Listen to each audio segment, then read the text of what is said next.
It's time, New York. It's your time.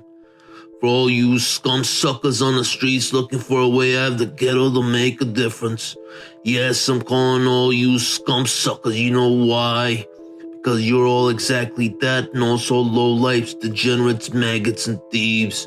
Up until now, none of you have deserved the finer things in life. When the line was drawn by the man, you scum suckers stepped back in pussified fear. Tell yourselves, well, maybe this is all I'm good enough for. Some 2-bit hood is all I'll ever be. And you allowed the man and everyone up top to rape you and your mothers and fathers in the ass like some filthy $2 Vietnamese whores. You know what? Well, I'll tell you what. You deserved it. None of you have hungered enough for it, and that's why I'm calling all you scum suckers filth and garbage. None of you up until now had the balls to cast down your yellow faggoty ass selves and grow up hair.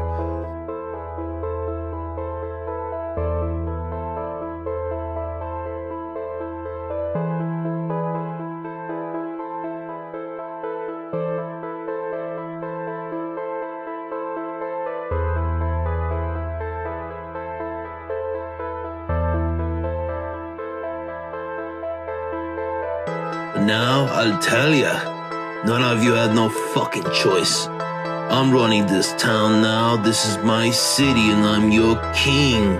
So obey me when I say want you all to get up now and burn this motherfucking city to the ground. This is the age of rage, and I command you all to burn this motherfucker to the ground. Revel in cathartic joy as you scum suckers finally show your worth to your king.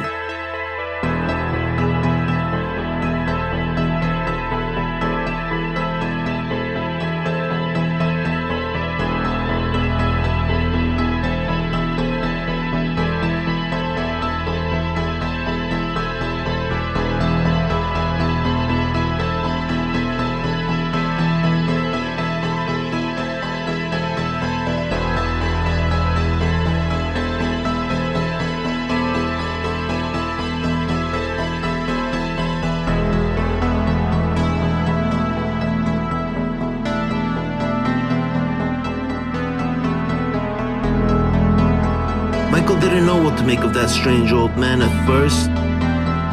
On a lighter note, Michael initially found it all a bit silly. That big white head talking about scum suckers and whatnot, and it seemed more like he was crudely attempting to bust out with some swearing just to lower himself to the level of younger street punks. Michael shook his head and had a small chuckle to that initial impression, but then something else began to settle in.